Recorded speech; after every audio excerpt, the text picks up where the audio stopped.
over Sacred Heart. They fell on the road to Columbia and UConn, and now back home for the first time in 19 days. And one of their top scorers, Tyler Bertram, gets it started. Hartwick comes out and plays man-to-man. And we'll see a lot of that from the Hartwick Hawks. As Nick Cerisi said, we're emphasizing man-to-man. Will be tough to contain that man in McGriff, who finds George Tinsley. And Liam Drennan lost it, and Akuovo's there. And in the battle of the post, it's Akuovo who draws first blood. Drennan had the rebound in his hand, but it was picked. Led to an easy one for Akuovo. Yeah, he won't be alone in terms of the height category at 6'9", up against some giants for the Bearcats. You see they have Drennan a little bit away from the basket. That's to pull Akuovo out. Opens up that paint a little bit more. Anthony Gerard, one of 3 freshman starters. Eiler trapped, poked away by Falco with the shot clock expiring. We get a violation. Doug, let's take a look at our keys to today's game. Yeah, for Hartwick, this game is played on the biggest arena in front of the most fans that they're going to see probably all year, so they have to get over the awe factor. This will also be the biggest team they play against all year, so they need to limit Binghamton to 1 shot each possession.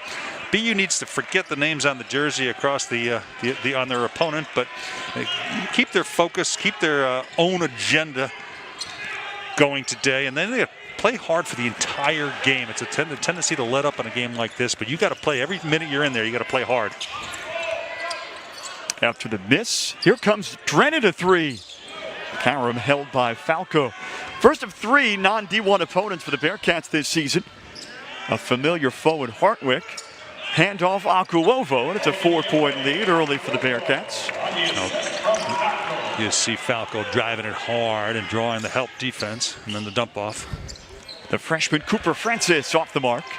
Seemed as if Hartwick was a little unsure they had numbers in their favor that time down the floor. Falco spins and gets it to go. And the Maryland native has his first bucket. When you see Binghamton now picking up full court, they want to set the tone early that they're here to play and they're here to pressure you all game long. Yes, Lavelle Sanders said we don't want to rest on our laurels and we've got to establish that aggression immediately. He's been looking for better starts from this team to this point. Well, the tendency is to maybe take a team lightly when they're in a different division, but any given night, anything can happen. So you got to play as hard as you can from the start. There's John McGriff, the St. John's transfer. Spent 1 season there active. Last season did not play following shoulder injury. He lit up this floor 3 weeks ago. Offline with his first shot, but Akuovo's got his second offensive rebound. Battling Drennan, slips through, but traveled. Now, good job by Drennan holding his ground, legging him out. Caused Akuovo to take an extra step. First season for Nick Cerisi, who was named head coach back on July 1st. And who else would he play in his first game as head coach but his alma mater, Union College? Called it surreal. And they just lost a nail-biter, losing by just 6 in their opener a couple of weeks ago. Now, I think the thinking for them is, he played at Union, he coached at Union, so he's in the conference. He knows the ins and outs of the conference, so it's a good hire for Hartwick. Kick out. Here comes Gerard. Good. The freshman Gerard knocks down the tray. They'll shoot threes, not as many, but in the half-court offense, if they can go inside, outside like they did there, they'll shoot them. There's that explosive first step from McGriff. Tinsley battling. Left-handed finish from the Pennsylvania native. You notice, Tim, that Binghamton wants to drive the ball more than shoot threes like they did last year, and they first 5 or 6 possessions, they've taken it to the basket almost every trip. The only one was a McGriff long-range bomb, but everyone else has been going toward the hole. I feel like it's one of those situations where they'll go back to that well until Hartwick can show they can stop it. Yeah, they're getting beat off the dribble too easily, so if it ain't broke, don't fix it. 6 to shoot in the hands of Falasco. Drennan, big man, perimeter shooting, good. Good touch from Liam Drennan and a pump of the fist. Drennan had 11 points versus BU 2 years ago, the last time these teams met, in what became a 53-point BU victory. And Akuovo hits with the right hand. Now you see Binghamton there. They certainly are featuring Akuovo in the first 5 minutes of this ball game. Corner, Francis knocks one down. Now the Lynbrook, New York has had a good start to his Hartwick career. Flirted with a double-double a couple times already. McGriff, no look for Akawovo. On the floor around Drennan. And a strong start for the Bearcat Jr. He's got 8 points. See, this full court pressure, Tim, forces you to play a little faster. It's probably faster than Hartwick wants to play, but you have to play that way if a team dictates to you that that's the game you're going to play. And Binghamton's certainly dictating the pace so far. Nick Eiler gets it to go. Now it's McGriff. Left hand release. That's good. He likes that pull-up jumper, and it's set up by his driving ability. You got to stay off him a little bit to keep him in front, and he can shoot it right over you. 5-point game. Just over 5 minutes gone by first half. We come to you from the Event Center. BU out of America East. Hartwick out of the Empire 8. Eiler, baseline cut off by Falco. Here comes Gerard plowing in, and Gerard hits. Right, Coach Cerisi likes the way he plays. He can shoot it. He can drive it. McGriff machine back on the floor, and for the Bearcats, Dan Petcash makes his first appearance. Tavion White has the steal and converts. Good job by White. Got into the passing lane, tipped it to himself, and then he was off to the races. Doug, we're looking at a wholesale change for BU. They swapped out everybody in that immediate timeout. Oh, you see, they're going to press full court. They're going to use Coach Lavelle Sanders. He wants to use 10. He wants to have a 10-man rotation, and now with Petcash healthy and Helmerson healthy, they can almost get to 10 or 11 almost every night. Petcash missed the first 4 games with an ankle injury, but he'll slot into the 4, maybe the 3 for BU. He's got some good versatility. They love his strength. He slides over to help Helmerson. Now guarding Velasco.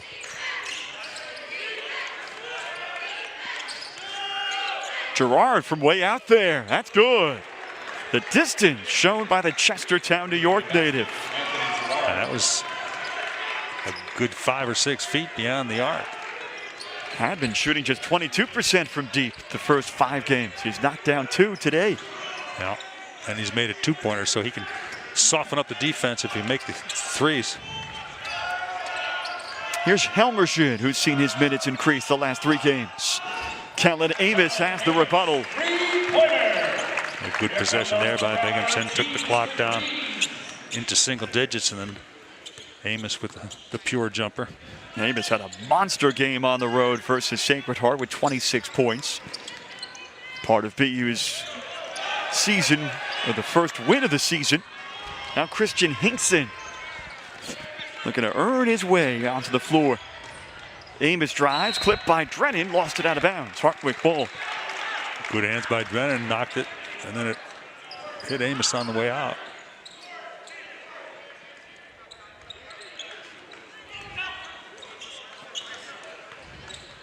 And the full court man is also designed to wear Hartwick down, Tim. Yeah, the Hawks have pretty much a 7-man rotation, guys averaging 10 minutes or more. So we'll hear probably a lot of the same names for Hartwick. And there's Lavelle Sanders, interim head coach for BU. A pretty productive road trip down to Connecticut, where he helped pick up his first win as an NCAA head coach. Yeah, that's always thrilling. And I'd like to be in that locker room after that. That must have been a fun one.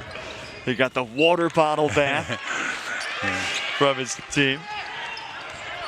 Now it's Hinkson. Extra pass, Helmerson buries it. Yeah, see, good spacing by Binghamton that time in transition. Everybody goes to a certain spot up for threes. Offline from Velasco.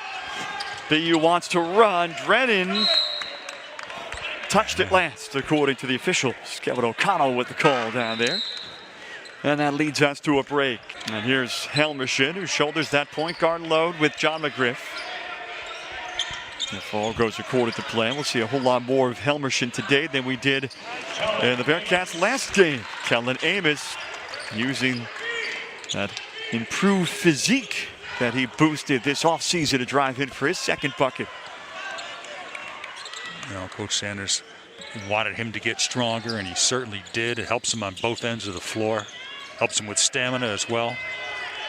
And now it's a matter of getting that play consistently. They want him to understand how much effort it takes every day, both game days and in practice for Amos. You see the defensive effort on that possession. He changed that shot.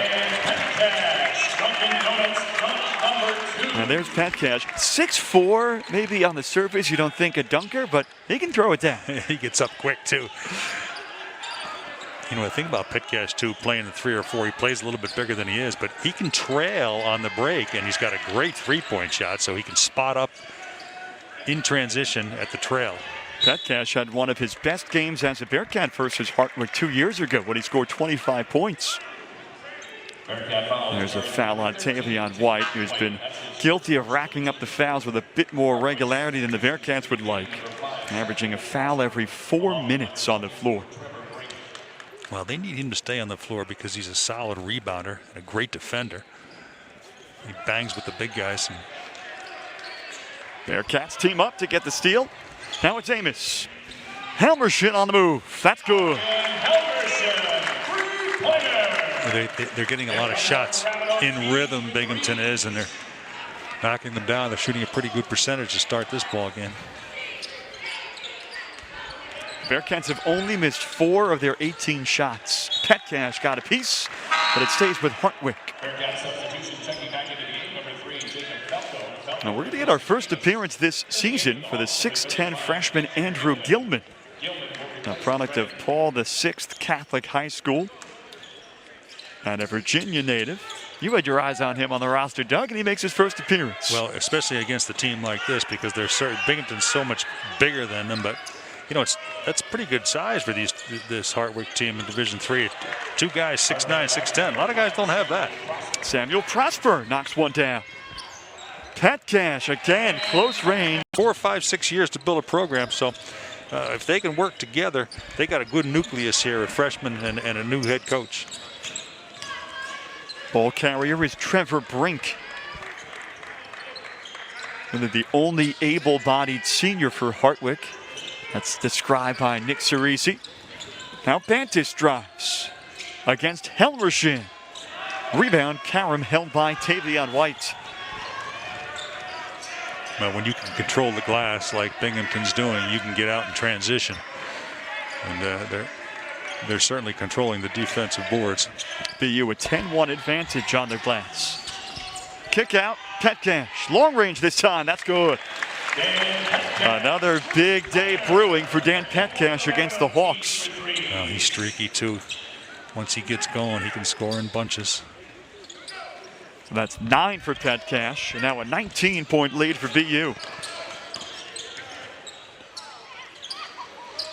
Brink sized up by Falco. Gilman causing traffic up top. There's Eiler, the junior, rolling in. He's got his second bucket. Oh, yeah, nice job. Set the defense up. He knew he was going to the basket the whole time. Great move. Falco finds Hinkson. Run down by Gilman, but the shoot top's just on top of the sideline.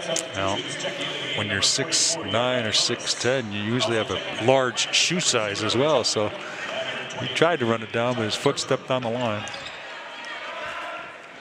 There's a whole lot of material to throw on the brakes there. He's got a little brace on his knee. Maybe that was keeping him off the floor.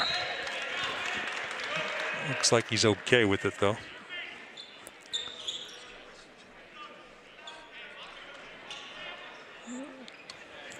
So Falco to inbound. Just about 12 minutes gone by first half. Bearcats on top by 17.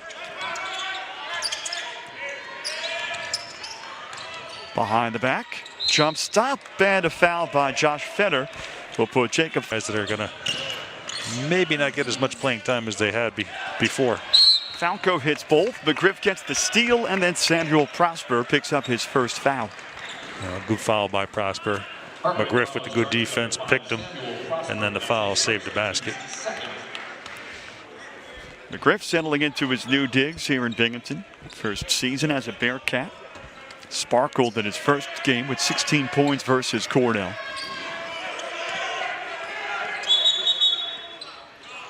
Clock issue.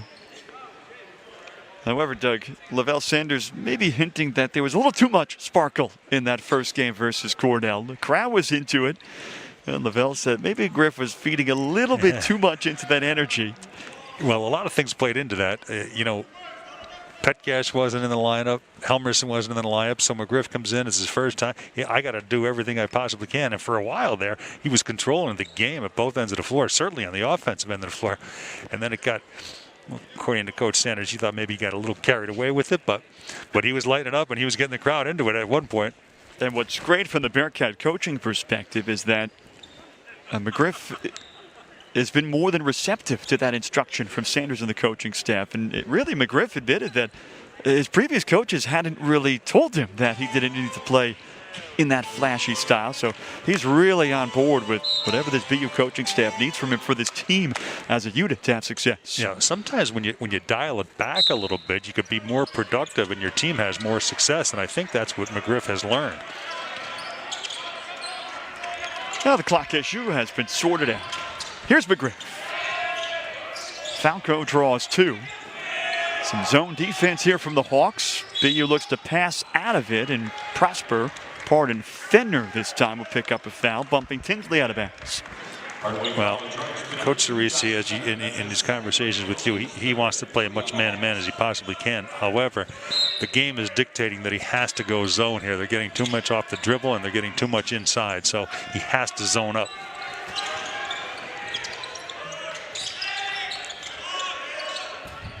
McGriff offline. Falco's got the Bearcats' 4th offensive rebound. McGriff looks for help, finds Bertram. Offensive rebound, Jordan Willis bangs home his 3rd bucket of the season. Well, the problem with going zone is, as you saw that possession, you don't have assignments to box out, and you tend to give up some offensive boards, and they gave up 2 that possession. It's a tough way to stack the deck, right? You give up something with the man-to-man, but then you also open the door for items like that in zone. Yeah, it's hard. You got to pick your poison. 7 to shoot for the sophomore Fenner. Steps around Falco and gets it high off the glass to go. And the Huntington native has his first bucket today. McGriff, coast to coast. No. Willis, the follow.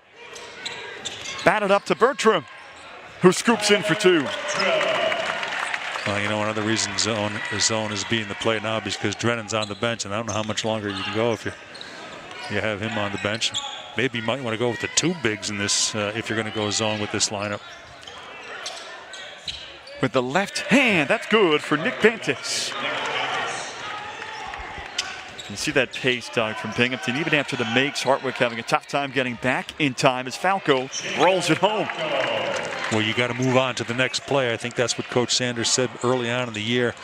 Yeah, you're going to stop. You're not going to stop them every trip, but if you pull it out of the net and get up, make the defense get back, you play at a faster tempo. Tinsley with Willis. McGriff. Falco just out of his reach. Looking for the big play that did not come. And you had mentioned it earlier, Doug. When McGriff is on the floor, BU wants it over the timeline in under 6 seconds. Sanders wants tempo to this game. Yeah, and we said before with all these other guys now healthy, he doesn't have to do it all the time. Other guys can push it up the floor, but they certainly do look for him when he's on the floor because he's probably the quickest at getting the ball up the floor. McGriff, another steal. Feeding Willis, who lost the handle, but it was due to a reach-in foul. And it looks as if the face mask has been passed from Tyler Bertram, who sported it the first 3 or 4 games of the season, to Willis. And I always say this too, that is so hard to play with that thing on you.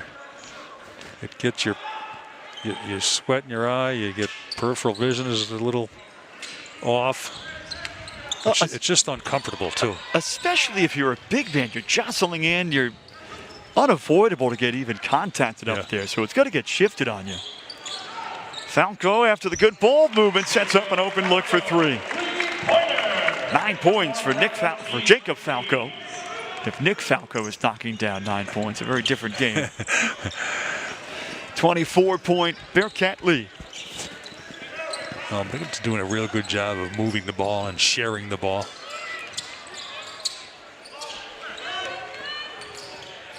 Gerard had some good buckets early. Now back on the floor.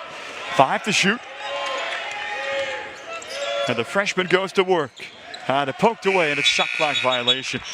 You talk about the ball movement. That was a big thing that Lavelle Sanders wanted to see from his Bearcats. He said there have been stretches this season where they've had open men but have not passed it quickly enough. Seems like it's a different story today. Yeah, they're a little crisper, and it's getting there more on time than it was in the past.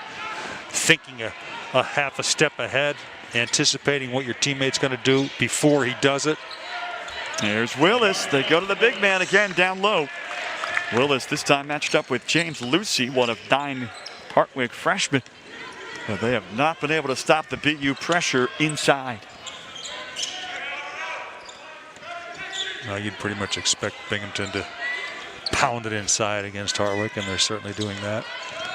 Already Binghamton's biggest half of the season with 49 points. Previous was 37. McGriff between the legs. Falco. Tinsley too much on it.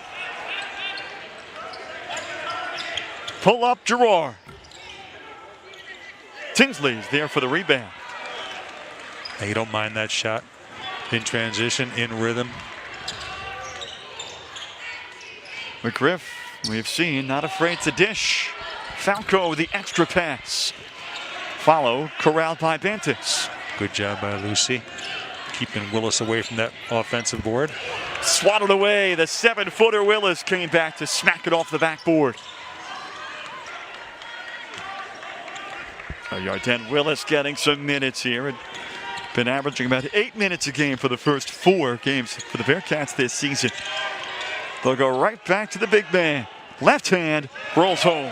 Well, Coach Sanders likes his offensive ability. The problem is on the defensive end for him, but if he gets the ball that deep, he can score on anybody.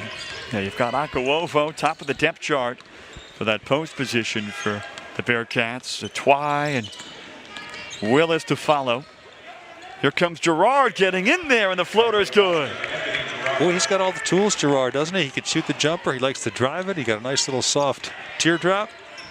And the 5'11" guard, not afraid to go in there against the 7-footer Willis. Tinsley, corner 3. Offline and pulled down by Gerard. He's also doing a good job, Gerard, is keeping the guards out of the lane, too, on the defensive end. Here comes Brink in the paint. That's good. Back-to-back from Hartwick. His favors Binghamton, but, you know, if you're Hartwick, you just want to concentrate on your game. Don't even worry about the score. Don't even look up at the scoreboard. Just try to do some things that you want to work on and do well this season. Kellen Amos with the dunk. White's got the steal. And White has a chance at a 3-point play. As Fenner picks up his 3rd foul. White a little ticked off that he got contacted going up for that. Counted the bucket. A free throw, 1 of 2 for White. A 29-point BU lead. Final minute 40, first half. Well, this could Amos travel. I was going to say it could be an even more productive trip if they had scored on that possession, but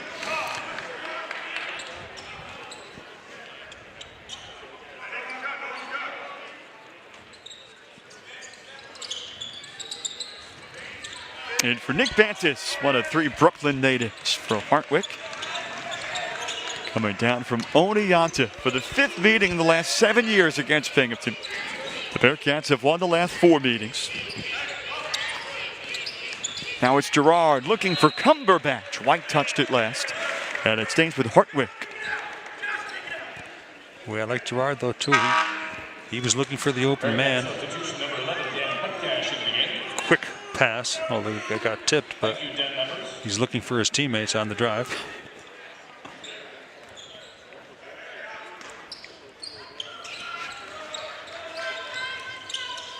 Fenner remains on the floor with 3 fouls.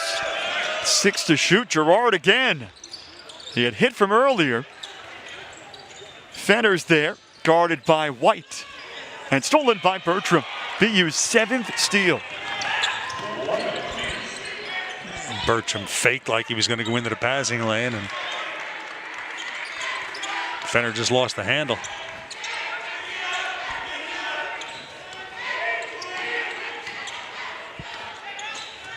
Helmerson bumped by Trevor. Petcash open in the corner. That's good. Petcash into double figures. He's got a dozen points. Nick Bantus got a little confused. He didn't know they were playing man that trip. Usually they play zone on the inbounds underneath, but he was the only guy playing zone. Now Gerard guarded by Helmerson. Tough leaner, baseline good.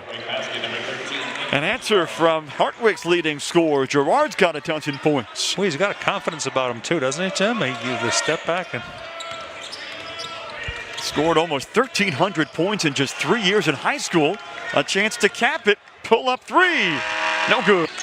Hartwick winless in 5 games. This game is an exhibition for Hartwick. And Bertram knocks down his first tray today.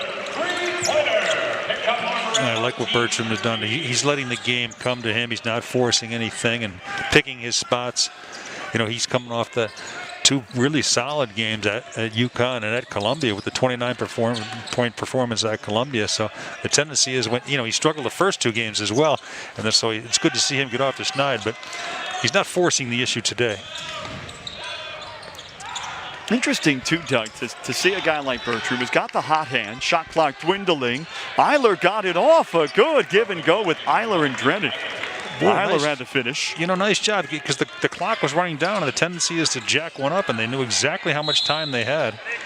And they executed properly, just beating the buzzer.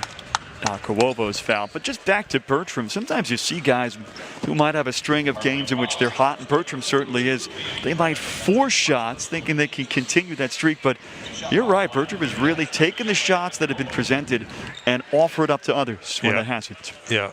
You know, as we said before, you have a good one, but your teammate has a better one, and he's been doing that the first half. And then when you do get your opportunity, then he knocks it down. So, yeah, Bertram's a good team player. And, you know, we said, you know, the first 2 games he kind of forced the issue a little bit. Maybe he had to because of Petcash and Helmerson on the bench, you know, injured. But he's kind of weathered that storm, and he's playing with a lot more confidence now. Binghamton gets another offensive rebound. Out to Bertram again. Got the bounce. Well, he held his follow through all the way until it rattled around the rim 3 or 4 times and it fell. McGriff will get called for the foul. Which you got to like that team concept. Tinsley pulled down the rebound and Bertram spotted up and Tinsley found him. 13 assists for BU on 27 makes. They are approaching a season high in assists. Helpful, of course, when you shoot almost 70% from the floor. Cooper Francis stuffed by Tinsley. BU breaks it out. Akuovo wanted the feed. Amos didn't see him, though. He'll get it low this time. Denied. Francis got in, but he steers it in. Drennan just could not keep Akuovo down. A good job by Francis. The first attempt, he blocked it. First touches for Anthony Gerard, who zips one that got tipped by Bertram. Another hand in the passing lane by the Binghamton defense, though. Tinsley jumping in for 2. Now you see, too, Tim, you know, in Coach Sanders' talk earlier on in the year, Tinsley was relying on the 3 a little bit too much. He had the 3 there, but passed it up for the strong drive to the basket. And they're hoping less fatigue for Tinsley with the reduction in minutes by design. Yeah. Here's Eiler, who gets Amos to leap. Akuovo steered it away. Gerard, long distance. Good. Another one from deep from Anthony Gerard. I'll tell you what, he's going to be a force to be reckoned with because he can score. Now they're a little 1-3-1 little half-court trap here by Hartwick. This will just slow Binghamton down. I like the move. It's a good move. Eiler out there using that reach. McGriff sees an opening. Drennan collapses, but they find Akuovo, and Drennan swats it away. Clean block for Liam Drennan. I always love the 1-3-1. A lot of teams don't practice against it, so it's hard to work against it. So it kind of surprises people. Keeps the ball out of the lane with those 3 guys across. Bertram, good. Think about shooters too, Tim, and Bertram being one of them, and Petcash another. Once you make 1 or 2, you feel like you're never going to miss again. And I think Bertram's on one of those rolls now. That's 3 straight, isn't it? Sure is. All coming this half. Binghamton is hit 9 from behind the arc today. McGriff got a piece of the shot by Gerard. Amos lobs for Bertram. Now McGriff. No good, and we'll get a foul on White on the rebound attempt. I think Tavion White gave a little shove in the back to try to get that rebound. There's LaBelle Sanders. Enjoyed his first Thanksgiving in a newly purchased home with his family. He was expecting a handful of BU Bearcats to come, but glad to see that his teammates welcomed in some out-of-towners to their own houses, so only 2 guys showed up. He's got a ton of leftovers. Maybe he brought him into the break room. So he was happy to. Most of the team got back to some sort of families outside. Eiler, mid-range, with the shot clock dwindling. Grabbed by Kellen Amos. Amos averaging over 11 points per game, thanks in part to a 26-point outburst versus Sacred Heart. White battling Cooper Francis down low. Tinsley around Drennan. Petcash takes it in and takes the mid-range. He still hasn't missed. Well, you saw, you alluded to it. White was trying to post up Cooper Francis and did a nice job legging out White, not allowing him to get the ball down in the post, Cooper Francis. There's Kevin Velasco along with Francis. Right hand, no. Francis to the floor. Here come Binghamton. They have not been shy about playing up-tempo, and Amos throws another one down.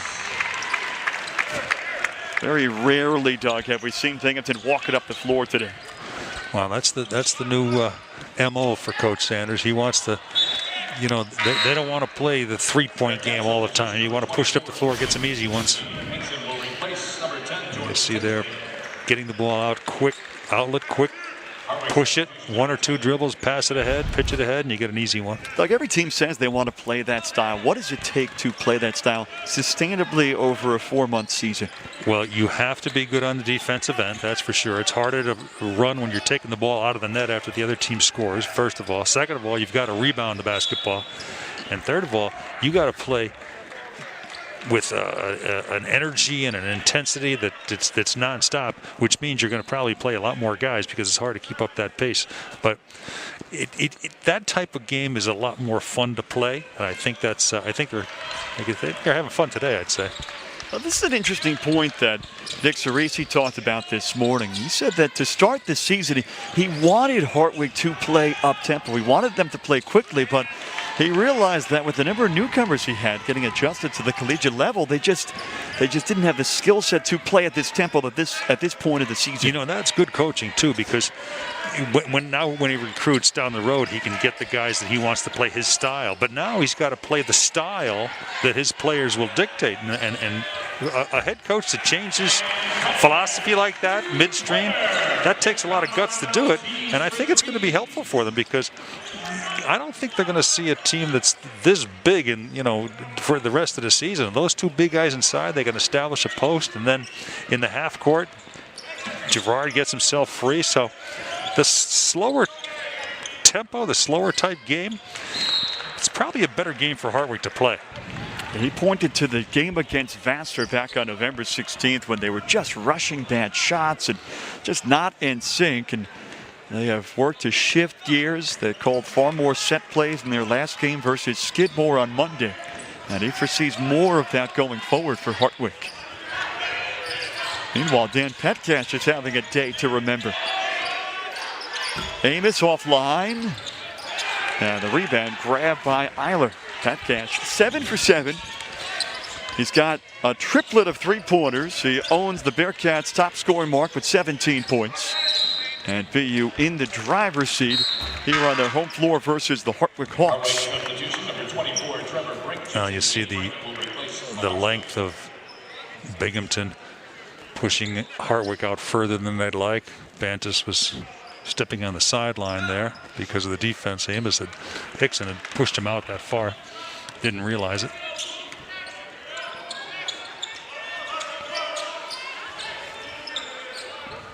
Almerson thought about it. Prosper's giving him space.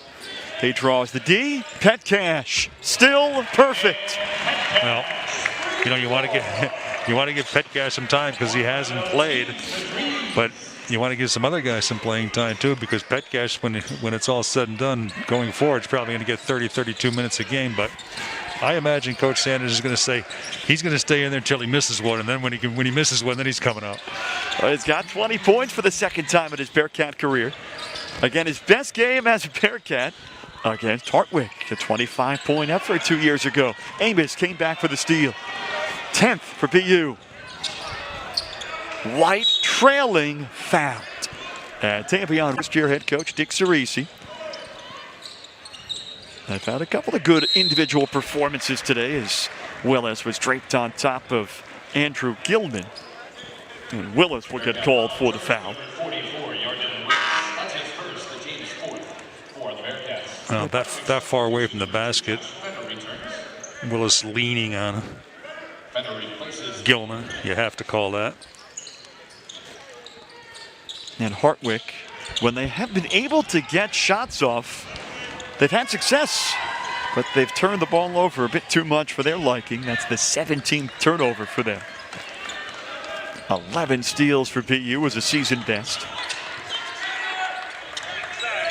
And that Bearcat defense has just been a little bit too much to handle for Hartwick's offense. Petcash, with a rare blemish, called for the offensive foul. That may be the first mistake he's made all night. First one on Petcash. Well, for Hartwick, it'll be a real quick turnover. They head back home to host Mount St. Mary out of Newburgh, New York, D3 program. And I'm wondering if that's why Liam Drennan has played maybe fewer minutes in this game. I don't want to project too much. As here comes Samuel Prosper, reverse won't go. And Willis is there for the rebound. Well, Drennan has been in this arena before. Some of these younger guys have not. So a coach might be wanting to give those guys a little bit more playing time in this limelight. That's what Cerisi talked about this morning. He said, look, we got to compete, but this is also a good opportunity for guys to get chances that might have not gotten a chance already this season. There's Bantus guarded by Helmershon. Behind the back for Brink.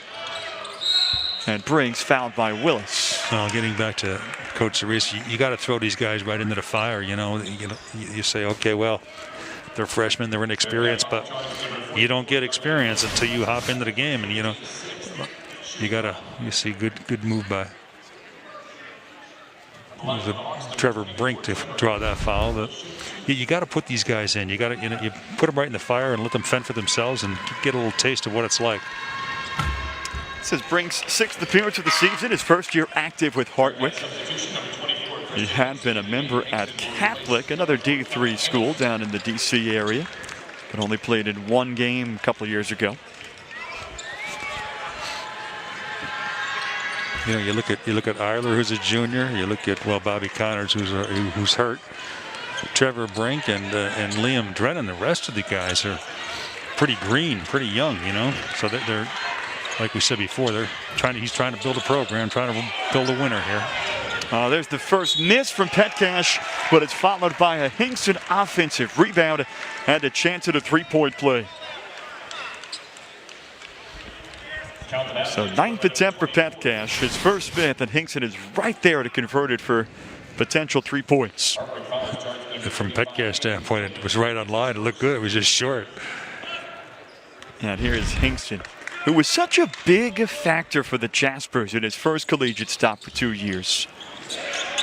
Willis, an offensive rebound. So the Bearcats get 3 stabs at it, and they walk away with 4 points.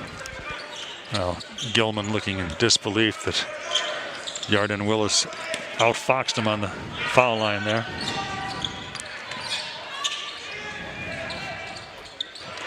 Beautiful looking shot from Josh Fenner. So he's got 5 points. At the other end, Gilman reached in and fouled Willis. They got a nice little battle going in there. Willis and Gilman the last 2 or 3 trips. Willis getting some coaching from the Bearcats sidelines. With BU on top by 50. They have not trailed today. Scored the first 6 points. It's been all BU since. Willis steamrolls in for 2. And you see Willis, he's got good footwork. He's got good hands for a big fella. And he finishes strong around that basket. Second time in his career that he scored 10 points or more in a game. Gilman. Hinkson's there for the rebound. Bearcats' dominance on the glass continues. 33-12 in their favor. And now it's Bryce Beamer. Jogging in, and Beamer hits. Haven't seen a whole lot from Bryce Beamer today. He's played about 12 minutes per contest the first 4. Yeah, trying to just get him a little run. Looks like there's something wrong with his wrist. He's all taped up on the left wrist, so maybe you just don't want to risk anything with him. Yeah, I've only seen about 3 minutes out of Beamer today. Now Bantis guarded by Hinkson. 8:30 left regulation. BU making their push towards triple digits. Nice turnaround shot by Samuel Prosper. Good recovery. Petcash knocked it out of his hand, but he stayed with it. Petcash will go to the free throw line for 2. You know, Doug, much like Nick Cerisi talked about this game being a chance for guys to get some minutes. Also, you can see from the same perspective for the Bearcats to show Lavelle Sanders what they might be able to bring to the table. Absolutely. That's a game. This is a game where everybody can get some playing time, and, you know, you can prove to your coach, hey, I can do this, I can do that. You know, the other thing about it, too, is when you play a game like this, it kind of gets contagious. The unselfishness, the team concept, and I think that's the idea here going forward.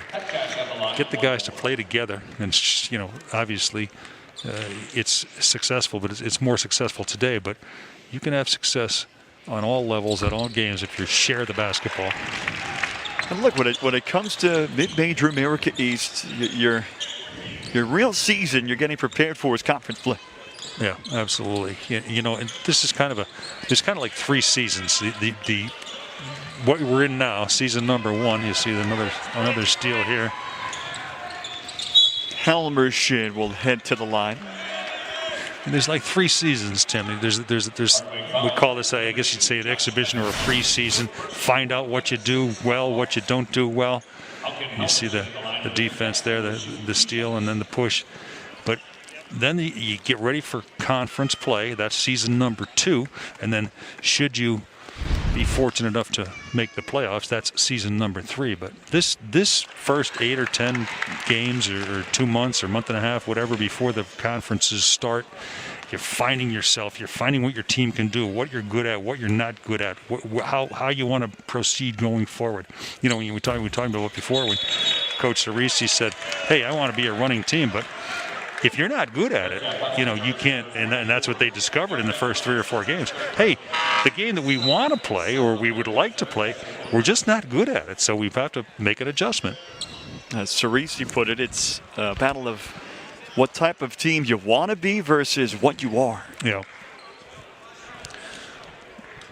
Get a free throws at the other end after Yarden Willis picks up the 3rd foul in his game. And really on the flip side for Lavelle Sanders, who's been happy with the progress the Bearcats have made. Building blocks out of both the win and the losses to this point. And he called that game against Columbia a good eye-opener for his team and for the coaching staff. 16-point lead late. And he admitted it just wasn't a situation they were accustomed in playing in, trying to protect a late lead on the road. Yeah, and they haven't been used to it. Sometimes you got to learn how to win ball games, and I think the only way you learn is if you maybe experience something like they did at Columbia, and then learn from that going forward. Trey left short by Brink. Rebound Petcash. Bearcats have had a real spread out game in terms of rebounding. 5 Bearcats have had either 4 rebounds or 5 rebounds. Nobody has more than 5 as Helmerson converts. Well, that goes back to the team defense concept, you know. Everybody doing what they're supposed to be doing, and the stats will fall where they may if everybody's playing a consistent on the defensive end, and they're doing a good job on the defensive end, playing together, cohesive, and consistent. Bantis was looking for Lucy. Beamer's got to run it down. Kept it alive. And hits. Good footwork from Bryce Beamer. No easy play. Well, you know, you saw Helmerson throw that up. He saw the play develop before it was even happening. Beamer didn't even know he was going to be open, and Helmerson had thrown that ball ahead, and then Beamer looked up and said, "Hey, I got to go get this." But that's going back to what we were talking about before, seeing the play before it develops on the offense. Place and building from there, and that's the big target for Cerisi this season. Yeah, and they're starting, as we said before, building block from the get-go. Everybody on the same page. Everybody's new to it. And trying to build a program, the programs usually takes 3, 4, 5 years. Like you get close for a time, and then maybe you have a heartbreaking loss or something, maybe in a semifinal or a final, and then the third time is a charm. You get over the hump. So, this Hartwick team, they're so young, they're all freshmen, but you're going to see them mature into a pretty good team before it's all said and done, 2 or 3 years down the road. Fenner offline, rebounded by James Lucy. Here comes Trevor Brink, won't go, and Willis there to pull down the rebound. That's 4 boards for Willis, and a plus 21 on the glass for Binghamton. They'll get some reserves on the floor against Hartwick. We're preparing to get on the floor as Willis goes to work against Terrell Cumberbatch.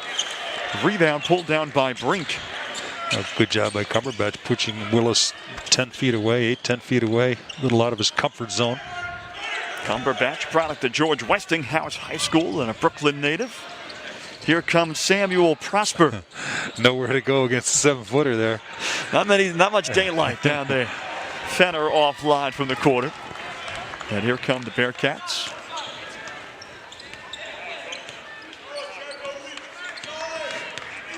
Scorebook doesn't reflect it in the building. It doesn't reflect it either. Bearcats, though, into triple digits. Helmerson adds to it. 4th time in the Bearcats Division I program history they've scored 100 points. School record is Lavelle Sanders, but I'm sure plenty to be happy about from his Bearcats performance today. Alex Brodsky back on the floor, feeds Brett Hutchison. So Hutchison, Brodsky getting some minutes along with Adore Atoy. Both Hutchison and Brodsky, 2 walk-ons, got time against UConn as well late. Now here's and they run all over the floor. In fact, it felt like the offense ticked up when he dipped into the bench. Yeah, and in this day and age and in this type of team that he wants to develop, yeah, you want to be the starter. However, everybody's going to get 25 minutes, 22 minutes, 28 minutes, depending on how you're playing that day, that night, whatever. But he wants to get to a 10-man rotation, and if this is any indication how they can play together for 40 minutes, the 10-man rotation, it won't matter who starts and who. You always look at who finishes the game in a close game. But yeah, starting is a little bit kind of overrated, I guess you'd say a little bit. But they're going to go 10 deep. Who's on the floor when the game can be decided? that's when you see what you have, and usually it's going to be a foul shooter. They're two or three good foul shooters and get the ball in their hands, because you need to make fouls late in the game. But yeah, who's going to be in the game come crunch time? Here's Brett Hutchison going in, smacked away by Cumberbatch. Hutchison clutching his wrist. Looked like that caught quite a bit of forearm, but Bearcats will inbound beneath the Hartwick hoop. Hutchison made his debut last weekend versus UConn. You know, getting back to what we're talking about too, the late game players, certainly there'll be foul shooters that are in the game, but that may change from game to game. You know, like let's say it's Petcash today, like he's having a game like he's having, well, he'd probably be in the game late. You know, sometimes you see in the Cornell game, Beamer was having a great game, he was in the game late. So it may vary from game to game who finishes the ball game.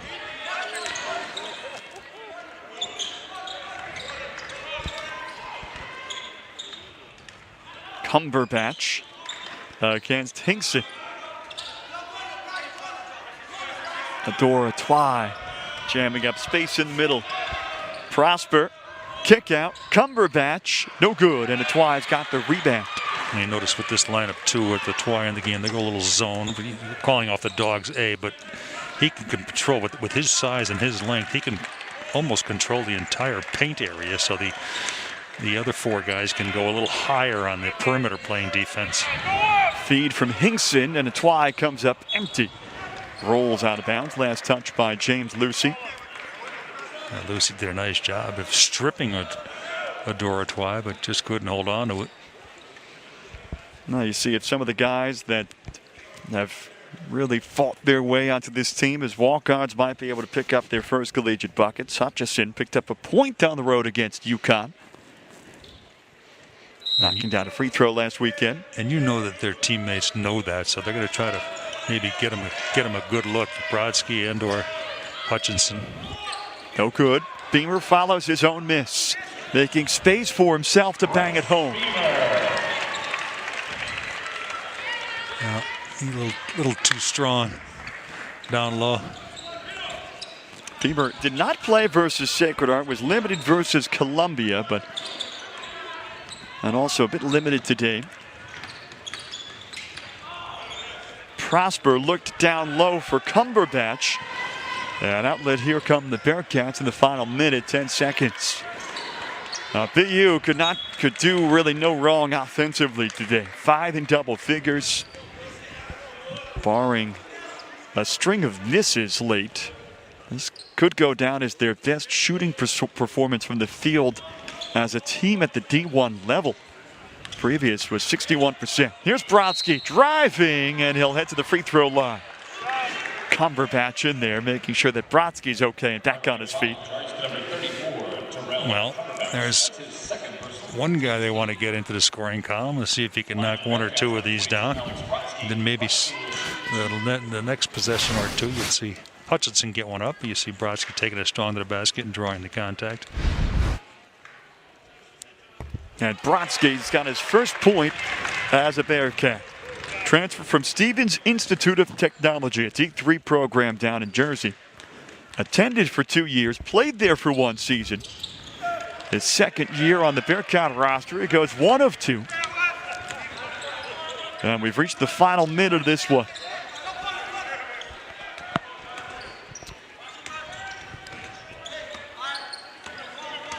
You see how far extended the zone can be with the Twy in there. I mean, you add that reach, that wingspan, that's more than 7 feet according to the Bearcats program. Just so disruptive defensively. Yeah. That's what the Bearcats were today. 15 steals. They forced Hartwick into 22 turnovers. And their offense just kept converting. Hutchison feeds Beamer underneath.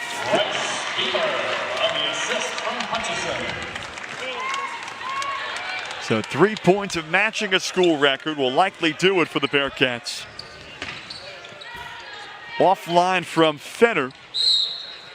And maybe one last shot if BU wants to take it. But overall, a real convincing performance today from the Bearcats. Yeah, they did everything pretty well today, you know.